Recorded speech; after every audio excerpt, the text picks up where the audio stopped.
Hi, thank you for joining me. I'm Miss Barbara, and I'm recording this from the San Bruno Public Library in celebration of our 12th annual Dia de los Muertos family celebration here at the library. Today we will be making paper marigolds, also known as cempasúchil. You might make these marigolds to place on your ofrenda, the area you set up to remember and honor the memory of your ancestors, family members, and other people who are important to you who have passed. The marigold's bright color and sharp smell are thought to bring their spirits into your home. Then, on your ofrenda, they may see their pictures, food they loved, and other remembrances. If you picked up a kit from the library, you have everything you need except for scissors.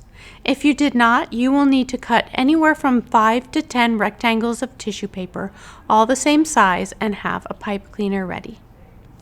So let's get started. You can see I have my tissue paper here, and it's about twice as long as it is wide. So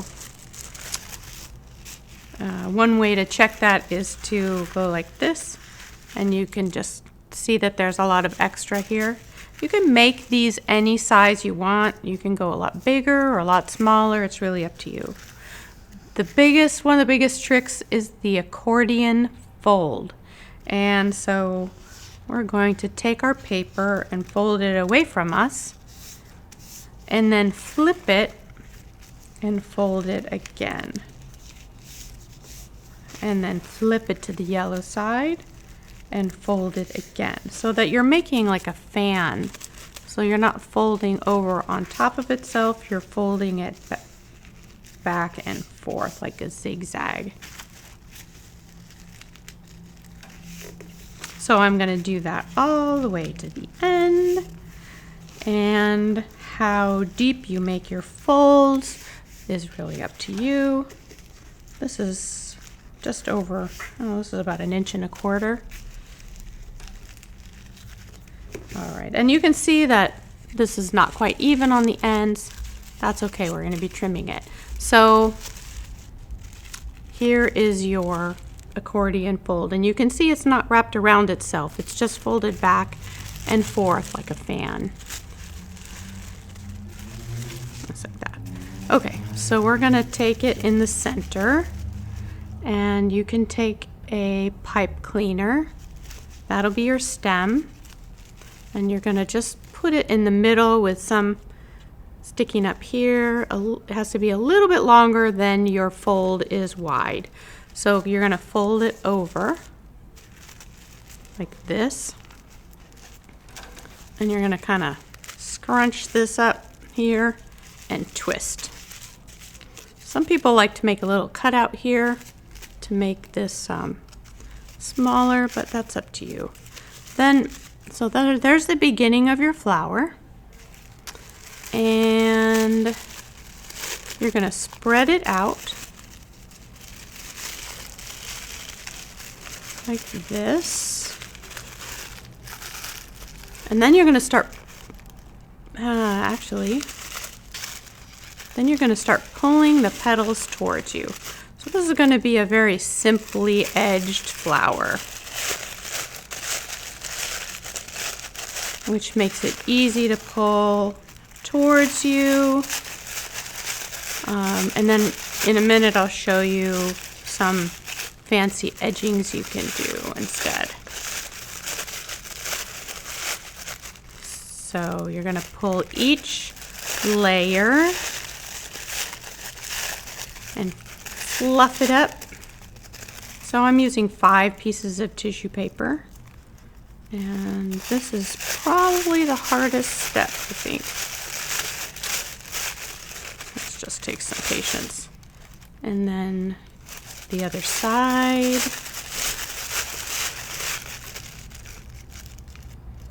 and the other side.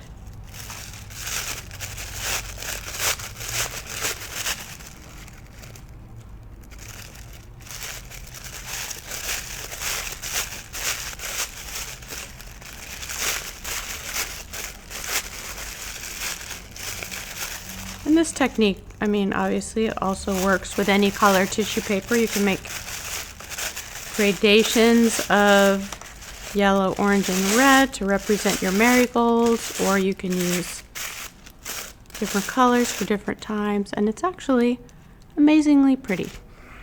So that is the marigold. That is with a plain edge. So you can see in here we have one right here with a plain edge, and then we have this one right here with a frill edge, which looks a little bit more like an actual marigold. So we're gonna be taking a look at that. And I have, let's just put this guy in here.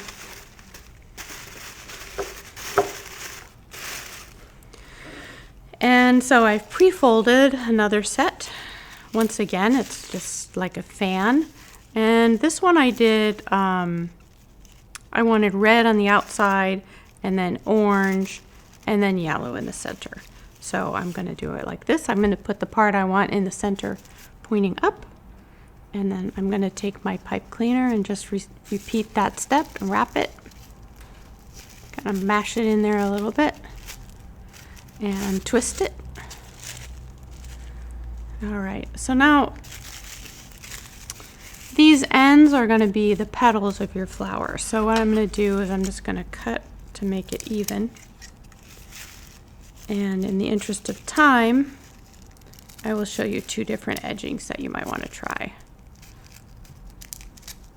So the one that really looks like a marigold, or if you make it out of pink, it really looks like a carnation, is a fringe here. So if you take your scissors and you just cut parallel to the folds, close together but not too close together, because you want those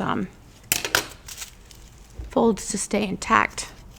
And then this one is just a little bit trickier to peel because those edges are more delicate. So you can see what that looks like, and I will pull up just a few to give you an idea.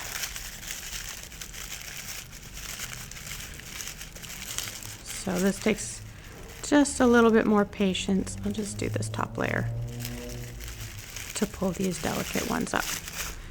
But you can see it gives you a nice dramatic edge. And then on this side, another method you can use is to make a scallop. So that just gives you you just make a nice rounded edge here. Kind of like the end of a popsicle stick.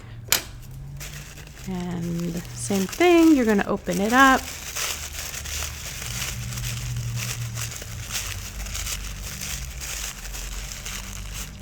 And then we have this little dual action flower here. Obviously, when you make this yourself, well, I guess you can use this as part of your creative process and figure out how you want to do your edging, but normally you do just one or the other. All right, let's just do a couple more layers.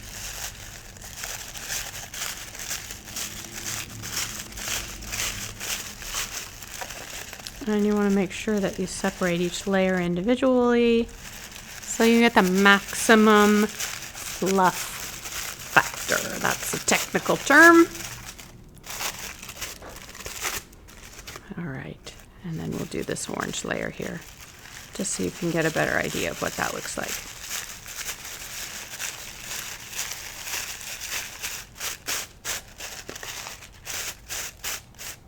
Oh, you can see a nice marigoldy kind of petal, and then up here maybe a little bit more like a rose petal on this side. And then you just keep on going with those, and you'll have your beautiful flowers just like these. Here's one that's all in orange, made with that fringe. And this one here is with the scallops. All right, so thanks for watching. Don't forget to watch our bilingual story time and celebrate with your family. Enjoy this time. We'll see you soon, I hope.